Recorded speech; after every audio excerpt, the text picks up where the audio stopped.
নমস্কার, আমি টুকুন।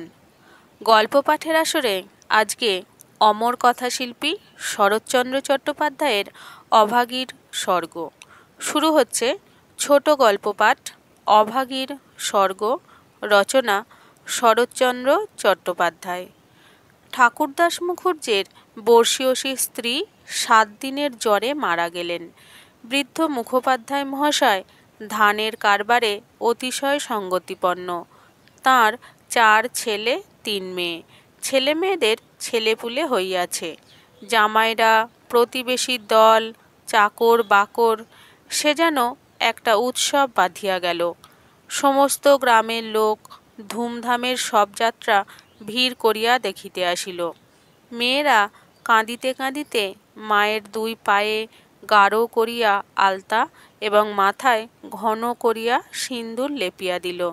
বধূরা ললাট চন্দনে চর্চিত করিয়া বহু মূল্য বস্ত্রে শাশুড়ির দেহ আচ্ছাদিত করিয়া দিয়া আঁচল দিয়া তাহার শেষ পদধূলি মুছিয়া লইল। পুষ্পে পত্রে গন্ধে মাল্যে কলরবে মনে হইল না এ কোনো শোকের ব্যাপার। এ যেন বড় বাড়ির গৃহিণী 50 বর্ষ পরে আর একবার নূতন করিয়া তাহার স্বামী গৃহে যাত্রা করিতেছেন। বৃদ্ধ মুখোপাধ্যায় শান্ত মুখে তাহার চিরদিনের সঙ্গিনীকে শেষ বিদায় দিয়া অলক্ষ্যে 2 ফোঁটা চোখের জল মুছিয়া শোকার্ত কন্যা ও বধূগণকে সান্ত্বনা দিতে লাগিলেন। প্রবল হরিধ্বনিতে প্রভাত আকাশ আলোড়িত করিয়া সমস্ত গ্রাম সঙ্গে সঙ্গে চলিল। আর একটি প্রাণী একটু দূরে থাকিয়া এই দলের সঙ্গী হইল। সে কাঙালির মা। সে তাহার কুটির প্রাঙ্গণের গোটা কয়েক বেগুন তুলিয়া এই পথে হাটে চলিয়াছিল। এই দৃশ্য দেখিয়া আর নড়িতে পারিল না। রহিল তাহার হাটে যাওয়া, রহিল তাহার আঁচলে বেগুন বাঁধা। সে চোখের জল মুছিতে মুছিতে সকলের পিছনে শ্মশানে আসিয়া উপস্থিত হইল। গ্রামের একান্তে গুরুর নদীর তীরে শ্মশান। সেখানে পূর্বাহ্নেই কাঠের ভাঁড়, চন্দনের টুকরো, ঘৃত, মধু, ধূপ, ধূনা প্রভৃতি উপকরণ সঞ্চিত হইয়াছিল। কাঙালির মা ছোট জাত, দুলের মেয়ে বলিয়া কাছে যাইতে সাহস পাইল না। তফাতে একটু উঁচু ঢিবির মধ্যে দাঁড়াইয়া সমস্ত অন্ত্যেষ্টিক্রিয়া প্রথম হইতে শেষ পর্যন্ত উৎসুক আগ্রহে চোখ মেলিয়া দেখিতে লাগিল।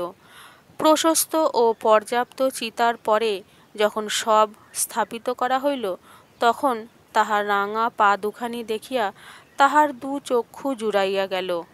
ইচ্ছা হইল ছুটিয়া গিয়া 1 বিন্দু আলতা মুছাইয়া লইয়া মাথায় দেয়।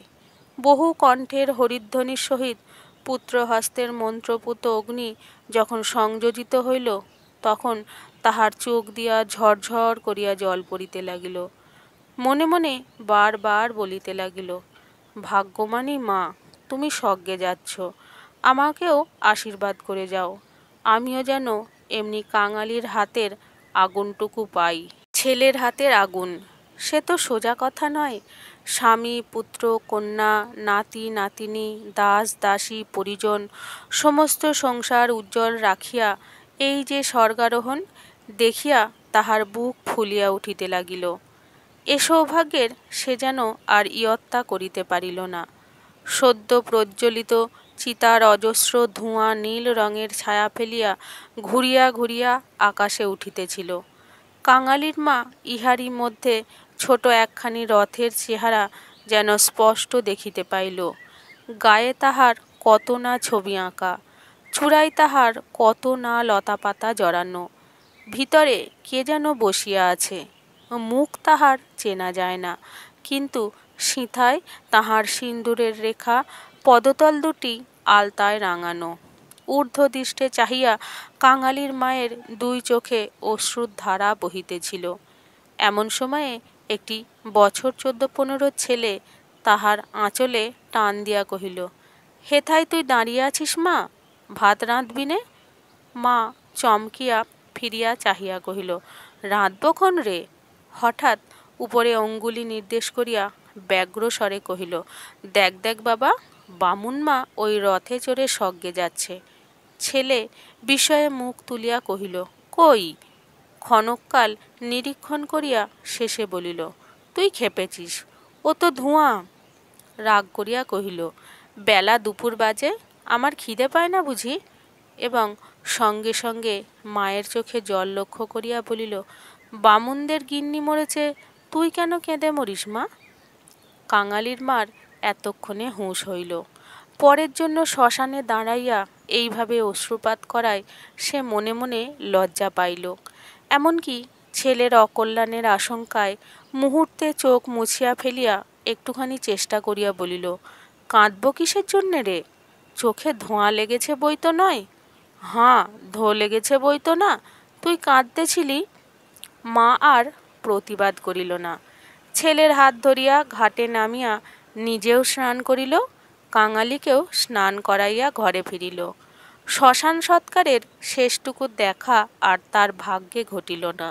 সন্তানের নামকরণকালে পিতামাতার মূঢ়তায় বিধাতা পুরুষ অন্তরিক্ষে থাকিয়া অধিকাংশ সময়ে শুধু হাস্য করিয়াই ক্ষান্ত হন না, তীব্র প্রতিবাদ করেন। তাই তাহাদের সমস্ত জীবনটা তাহাদের নিজের নামগুলাকেই যেন আমরণ ভ্যাংচাইয়া চলিতে থাকে। কাঙালির মার জীবনের ইতিহাস ছোট, কিন্তু সেই ছোট কাঙাল জীবনটুকু বিধাতার এই পরিহাসের দায় হইতে অব্যাহতি লাভ করিয়াছিল। তাহাকে জন্ম দিয়া মা মরিয়াছিল। বাপ রাগ করিয়া নাম দিল অভাগী। মা নাই, বাপ নদীতে মাছ ধরিয়া বেড়ায়, তাহার না আছে দিন, না আছে রাত। তবু যে কি করিয়া ক্ষুদ্র অভাগী একদিন কাঙালির মা হইতে বাঁচিয়া রহিল, সে এক বিস্ময়ের বস্তু। যাহার সহিত বিবাহ হইল তাহার নাম রসিক বাঘ। বাঘের অন্য বাঘিনী ছিল। ইহাকে লইয়া সে গ্রামান্তরে উঠিয়া গেল। অভাগী তাহার অভাগ্য ওই শিশুপুত্র কাঙালিকে লইয়া গ্রামেই পড়িয়া রহিল। তাহার সেই কাঙালি বড় হইয়া আজ 15 পা দিয়াছে। সবেমাত্র বেতের কাজ শিখিতে আরম্ভ করিয়াছে। অভাগীর আশা হইয়াছে আরও বছরখানেক তাহার অভাগ্যের সহিত যুঝিতে পারিলে দুঃখ ঘুচিবে। এই দুঃখ যে কি, যিনি দিয়াছেন তিনি ছাড়া আর কেহই জানে না। কাঙালি পুকুর হইতে আঁচাইয়া আসিয়া দেখিল তাহার পাতে ভুক্তাবশেষ মা একটা মাটির পাত্রে ঢাকিয়া রাখিতেছে। আশ্চর্য হইয়া জিজ্ঞাসা করিল, তুই খেলি নে মা? বেলা গড়িয়ে গেছে বাবা, এখন আর খিদে নেই। ছেলে বিশ্বাস করিল না, বলিল, খিদে নেই বই কি, কই দেখি তোর হাঁড়ি। এই ছলনায় বহুদিন কাঙালির মা কাঙালিকে ফাঁকি দিয়া আসিয়াছে। সে হাঁড়ি দেখিয়া তবে ছাড়িল। তাহাতে আর একজনের মতো ভাত ছিল। তখন সে প্রসন্ন মুখে মায়ের কোলে গিয়া বসিল। এই বয়সের ছেলে সচরাচর এরূপ করে না, কিন্তু শিশুকাল হইতে বহুকাল যাবৎ সে রুগ্ন ছিল বলিয়া মায়ের ক্রোড় ছাড়িয়া বাহিরের সঙ্গী সাথীদের সহিত মিশিবার সুযোগ পায় নাই। এইখানে বসিয়াই তাহাকে খেলাধুলার স্বাদ মিটাইতে হইয়াছে। এক হাতে গলা জড়াইয়া মুখের ওপর মুখ রাখিয়াই কাঙালি চকিত হইয়া কহিল, মা, তোর যে গা গরম, তুই কেন অমন রোদে দাঁড়িয়ে মরা পোড়ানো দেখতে গেলি? কেন আবার নিয়ে এলি? মরা পোড়ানো কি তুই? মা শশব্যস্তে ছেলের মুখে হাত চাপা দিয়া কহিল, ছি বাবা, মরা পোড়ানো বলতে নেই, পাপ হয়।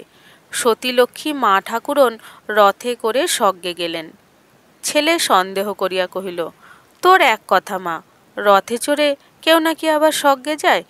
মা বলিল, আমি যে চোখে দেখনু কাঙালি, বামুন মা রথের ওপরে বসে, তেনা রাঙা পা দুখানি যে সবাই চোখ মেলে দেখল রে।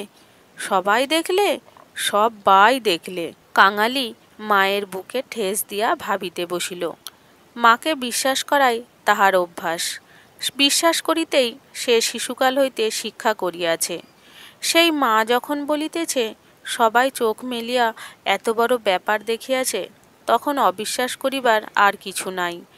খানিক পরে আস্তে আস্তে কহিল, তাহলে তুইও তো মা স্বর্গে যাবি? বিন্দির মা সেদিন রাখালের পিসিকে বলতেছিল, ক্যাংলার মার মতো সতীলক্ষ্মী আর দুলে পাড়ায় নেই। কাঙালির মা চুপ করিয়া রহিল। কাঙালি তেমনি ধীরে ধীরে কহিতে লাগিল, বাবা যখন তোরে ছেড়ে দিলে তখন তোরে কত লোকে তো নিকে করতে সাদাসাদি করলে, কিন্তু তুই বললি না, বললি কাঙালি বাঁচলে আমার দুঃখ ঘুচবে। আবার নিকে করতে যাব কিসের জন্যে? হ্যাঁ মা, তুই নিকে করলে আমি কোথায় থাকতুম? আমি হয়তো না খেতে পেয়ে এতদিনে কবে মরে যেতুম। মা ছেলেকে দুই হাতে বুকে চাপিয়া ধরিল। বস্তুত সেদিন তাহাকে এ পরামর্শ কম লোকে দেয় নাই, এবং যখন সে কিছুতেই রাজি হইল না, তখন উৎপাত উপদ্রবও তাহার প্রতি সামান্য হয় নাই। সেই কথা স্মরণ করিয়া অভাগীর চোখ দিয়া জল পড়িতে লাগিল। ছেলে হাত দিয়া মুছাইয়া দিয়া বলিল, ক্যাঁতাটা পেতে দেব মা, শুবি? মা চুপ করিয়া রহিল। কাঙালি মাদুর পাতিল, কাঁথা পাতিল, মাচার উপর হইতে বালিশটি পাড়িয়া দিয়া হাত ধরিয়া তাহাকে বিছানায় টানিয়া লইয়া যাইতে মা কহিল, কাঙালি, আজ আর তোর কাজে গিয়ে কাজ নেই। কাজ কামাই করিবার প্রস্তাব কাঙালির খুব ভালো লাগিল, কিন্তু কহিল, জলপানের পয়সা দুটো তো তাহলে দেবে না মা? না দিগ্গে, আয় তোকে রূপকথা বলি। আর প্রলুব্ধ করিতে হইল না। কাঙালি তৎক্ষণাৎ মায়ের বুক ঘেঁষিয়া শুইয়া পড়িয়া কহিল, বল তাহলে। রাজপুত্তুর, কোটালপুত্তুর আর সেই পক্ষীরাজ ঘোড়া? অভাগী রাজপুত্র, কোটালপুত্র আর পক্ষীরাজ ঘোড়ার কথা দিয়া গল্প আরম্ভ করিল। এ সকল তাহার পরের কাছে কত দিনের শোনা এবং কত দিনের বলা উপকথা। কিন্তু কয়েক মুহূর্ত পরেই কোথায় গেল তাহার রাজপুত্র আর কোথায় গেল তাহার কোটালপুত্র? সে এমন উপকথা শুরু করিল যাহা পরের কাছে তাহার শেখা নয়, নিজের সৃষ্টি। জ্বর তাহার যত বাড়িতে লাগিল, উষ্ণ রক্তস্রোত যত দ্রুত বেগে মস্তিষ্কে বহিতে লাগিল, ততই সে যেন নব নব উপকথার ইন্দ্রজাল রচনা করিয়া চলিতে লাগিল। তাহার বিরাম নাই, বিচ্ছেদ নাই। কাঙালির স্বল্প দেহ বারবার রোমাঞ্চিত হইতে লাগিল। ভয়ে বিস্ময়ে পুলকে সে সজোরে মায়ের গলা জড়াইয়া তাহার বুকের মধ্যে যেন মিশিয়া যাইতে চাহিল। বাহিরে বেলা শেষ হইল, সূর্য অস্ত গেল। সন্ধ্যার ম্লান ছায়া গাঢ়তর হইয়া চরাচর ব্যাপ্ত করিল, কিন্তু ঘরের মধ্যে আজ আর দীপ জ্বলিল না। গৃহস্থের শেষ কর্তব্য সমাধা করিতে কেহ উঠিল না। নিবিড় অন্ধকার, কেবলই রুগ্ন মাতার গুঞ্জন নিস্তব্ধ পুত্রের কর্ণে সুধা বর্ষণ করিয়া চলিতে লাগিল।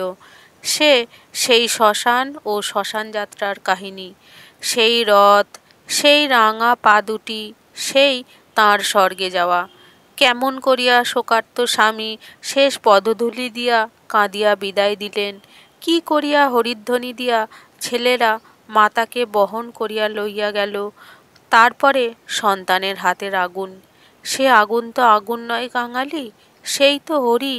তার আকাশ জোড়া ধুঁয়ো, ধুঁয়ো তো নয় বাবা, সেই তো স্বর্গের রথ।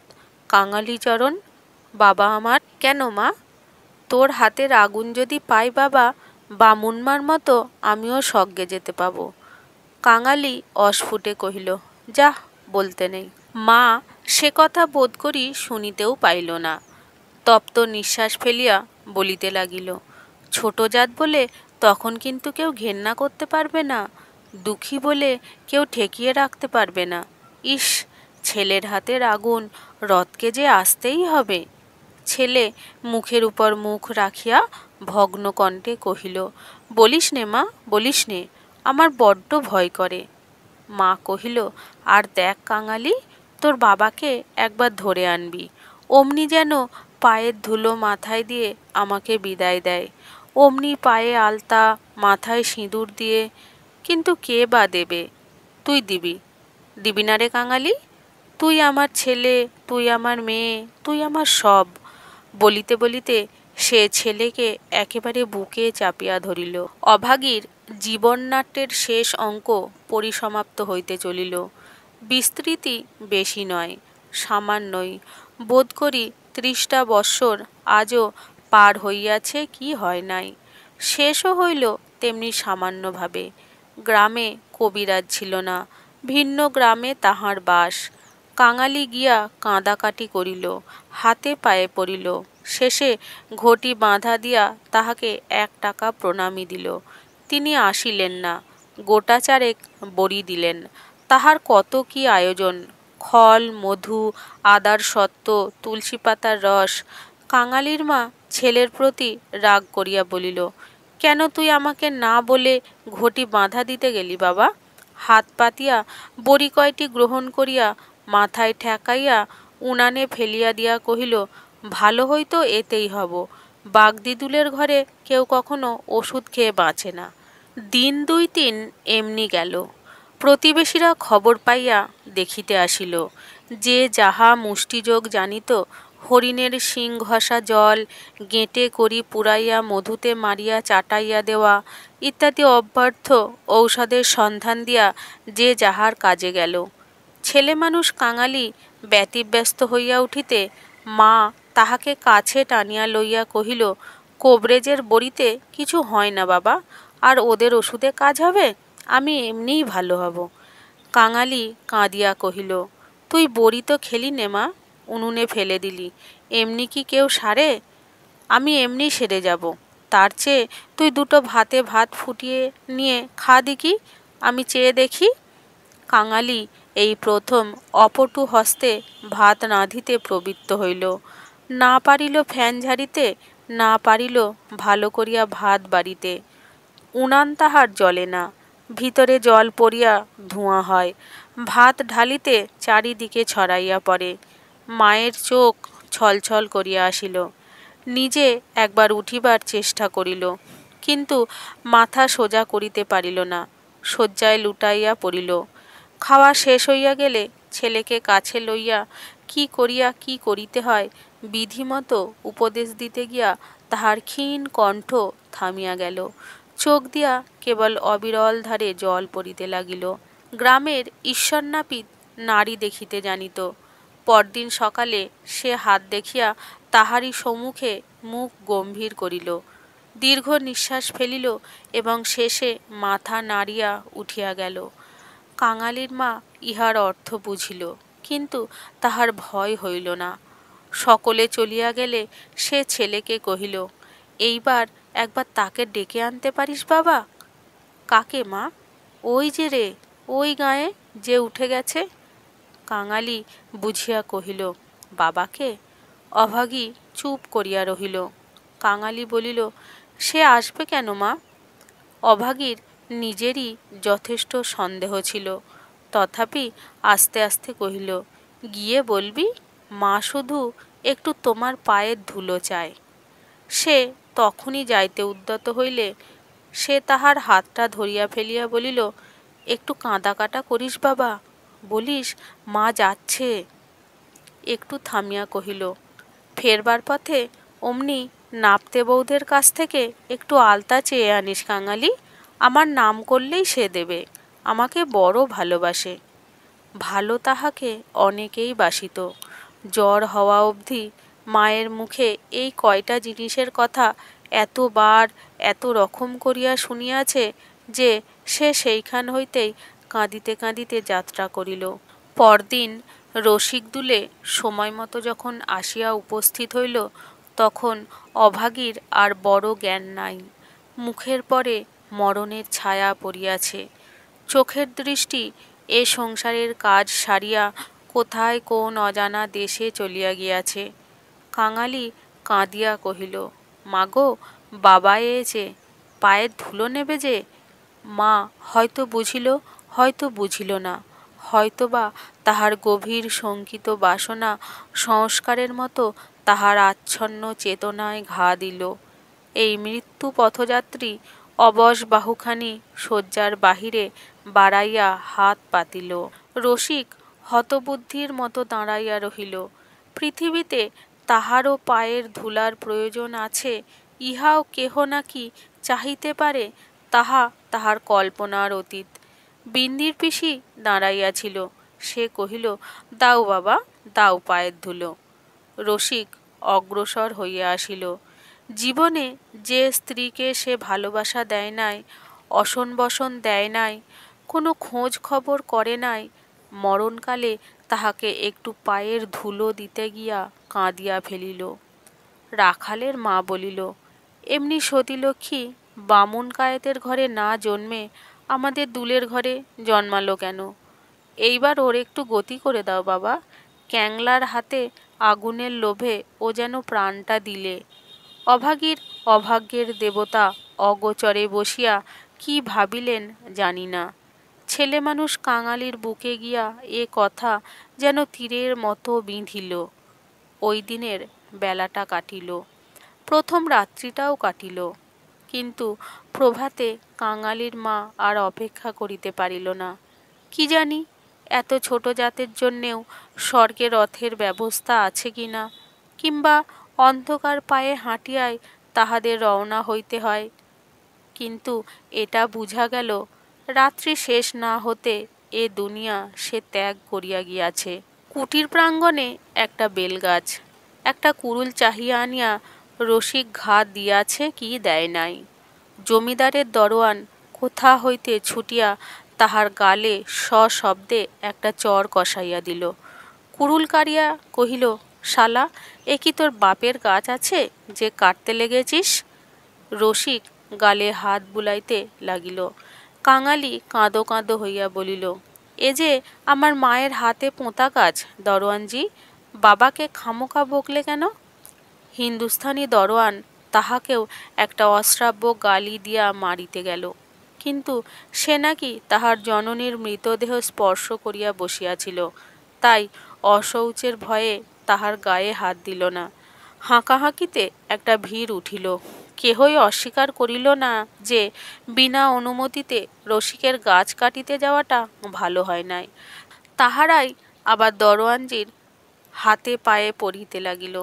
তিনি অনুগ্রহ করিয়া যেন একটা হুকুম দেন, কারণ সে সময়ে যে কেহ দেখিতে আসিয়াছে কাঙালির মা তাহারই হাতে তাহার শেষ অভিলাষ ব্যক্ত করিয়া গিয়াছে।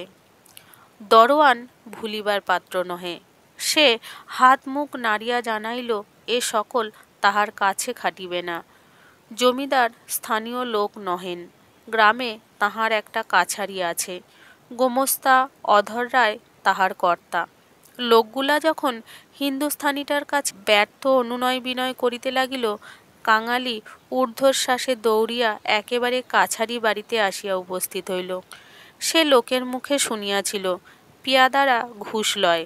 তাহার নিশ্চয় বিশ্বাস হইল অত বড় অসঙ্গত অত্যাচারের কথা যদি কর্তার গোচর করিতে পারে, তো ইহার প্রতিবিধান না হইয়াই পারে না। হায় রে অনভিজ্ঞ! বাংলাদেশের জমিদার ও তাহার কর্মচারীকে সে চিনিত না। সদ্য মাতৃহীন বালক শোক ও উত্তেজনায় উদ্ভ্রান্ত হইয়া একেবারে উপরে উঠিয়া আসিয়াছিল।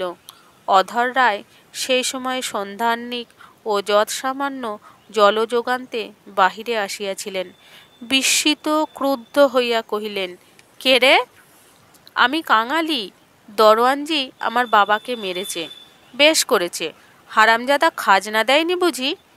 কাঙালি কহিল, না বাবুমশাই, বাবা গাছ কাটতেছিল, আমার মা মরেছে। বলিতে বলিতে সে কান্না আর চাপিতে পারিল না। সকালবেলা এই কান্নাকাটিতে অধর রায় অত্যন্ত বিরক্ত হইলেন। ছোড়া মরা ছুঁইয়া আসিয়াছে, কি জানি এখানকার কিছু ছুঁইয়া ফেলিল নাকি। ধমক দিয়া বলিলেন, মা মরেছে তো যা নিচে নেবে দাঁড়া। ওরে, কে আছিস রে?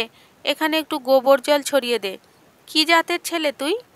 কাঙালি সভয়ে প্রাঙ্গণে নামিয়া দাঁড়াইয়া কহিল, আমরা দুলে। অধর কহিলেন, দুলে? দুলের মরায় কাঠ কি হবে শুনি? কাঙালি বলিল, মা যে আমাকে আগুন দিতে বলে গেছে। তুমি জিজ্ঞেস করো না বাবুমশাই, মা যে সব্বাইকে বলে গেছে, সকলে শুনেছে যে। মায়ের কথা বলিতে গিয়া তাহার অনুক্ষণের সমস্ত অনুরোধ উপরোধ মুহূর্তে স্মরণ হইয়া কণ্ঠ যেন তাহার কান্নায় ফাটিয়া পড়িতে চাহিল। অধর কহিলেন, মাকে পোড়াবি তো গাছের দাম 5টা টাকা আনগে, পারবি? কাঙালি জানিত তাহা অসম্ভব। তাহার উত্তরীয় কিনিবার মূল্যস্বরূপ তাহার ভাত খাইবার পিতলের কাঁসিটি বিন্দির পিসি 1 টাকায় বাঁধা দিতে গিয়াছে, সে চোখে দেখিয়া আসিয়াছে। সে ঘাড় নাড়িল, বলিল, না। অধর মুখখানা অত্যন্ত বিকৃত করিয়া কহিলেন, না তো মাকে নিয়ে নদীর চড়ায় পুঁতে ফেলগে যা। কার বাবার কাছে তোর বাপ কুড়োল ঠেকাতে যায়? পাজি, হতভাগা, নচ্ছার। কাঙালি বলিল, সে যে আমাদের উঠোনের গাছ বাবুমশাই, সে আমার মায়ের হাতে পোঁতা গাছ। হাতে পোঁতা গাছ? পাড়ে, বেটাকে গলা ধাক্কা দিয়ে বার করে দে। পাড়ে আসিয়া গলা ধাক্কা দিল এবং এমন কথা উচ্চারণ করিল যাহা কেবল জমিদারের কর্মচারীরাই পারে। কাঙালি ধুলা ঝাড়িয়া উঠিয়া দাঁড়াইল, তারপর ধীরে ধীরে বাহির হইয়া গেল।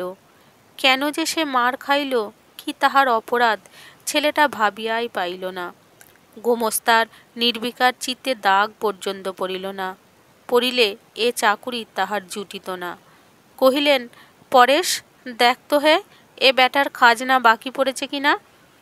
থাকে তো জালটাল কিছু একটা কেড়ে এনে রেখে দে, হারামজাদা পালাতে পারে। মুখুজ্জে বাড়িতে শ্রাদ্ধের দিন, মাঝে কেবল একটা দিন মাত্র বাকি। সমারোহের আয়োজন গৃহিণীর উপযুক্ত করিয়াই হইতেছে। বৃদ্ধ ঠাকুরদাস নিজে তত্ত্বাবধান করিয়া ফিরিতেছিলেন। কাঙালি আসিয়া তাহার সম্মুখে দাঁড়াইয়া কহিল, ঠাকুরমশাই, আমার মা মরে গেছে। তুই কে? কি চাস তুই? আমি কাঙালি। মা বলে গেছেন তেনাকে আগুন দিতে। তার দিগে না। কাছারির ব্যাপারটা ইতিমধ্যেই মুখে মুখে প্রচারিত হইয়া পড়িয়াছিল। একজন কহিল, ও বোধ হয় একটা গাছ চায়। এই বলিয়া সে ঘটনাটা প্রকাশ করিয়া কহিল। মুখুজ্জে বিস্মিত ও বিরক্ত হইয়া কহিলেন, শোনো আবদার, আমারই কত কাঠের দরকার, কাল বাদে পরশু কাজ। যা যা, এখানে কিছু হবে না, এখানে কিছু হবে না। এই বলিয়া অন্যত্র প্রস্থান করিলেন। ভট্টাচার্য মহাশয় অদূরে বসিয়া ফর্দ করিতেছিলেন। তিনি বলিলেন, তোদের যেতে কে কবে আবার পোড়ায় রে? না, মুখে একটু নুড়ো জেলে দিয়ে নদীর চড়ায় মাটি দিগে। মুখোপাধ্যায় মহাশয়ের বড় ছেলে ব্যস্ত সমস্তভাবে এই পথে কোথায় যাইতেছিলেন। তিনি কান খাড়া করিয়া একটু শুনিয়া কহিলেন, দেখছেন ভট্টাচার্য মশাই, সব বেটারাই এখন বামুন কায়েত হতে চায়। বলিয়া কাজের ফাঁকে আর কোথায় চলিয়া গেলেন। কাঙালি আর প্রার্থনা করিল না। এই ঘণ্টা দুয়েকের অভিজ্ঞতায় সংসারে সে যেন একেবারে বুড়া হইয়া গিয়াছিল। নিঃশব্দে ধীরে ধীরে তাহার মরা মায়ের কাছে গিয়া উপস্থিত হইল। নদীর চরে গর্ত খুঁড়িয়া অভাগীকে শোয়ানো হইল। রাখালের মা কাঙালির হাতে একটা খড়ের আঁটি জ্বালিয়া দিয়া তাহারই হাত ধরিয়া মায়ের মুখে স্পর্শ করাইয়া ফেলিয়া দিল। তারপরে সকলে মিলিয়া মাটি চাপা দিয়া কাঙালির মায়ের শেষ চিহ্ন বিলুপ্ত করিয়া দিল। সবাই সকল কাজে ব্যস্ত। শুধু সেই পোড়া খড়ের আঁটি হইতে যে স্বল্প ধোঁয়াটুকু ঘুরিয়া আকাশে উঠিতেছিল, তাহারই প্রতি পলক পাতিয়া কাঙালি ঊর্ধ্ব দৃষ্টে স্তব্ধ হইয়া চাহিয়া রহিল। আজকের গল্পপাঠ অভাগীর স্বর্গ এখানেই শেষ হলো। নমস্কার।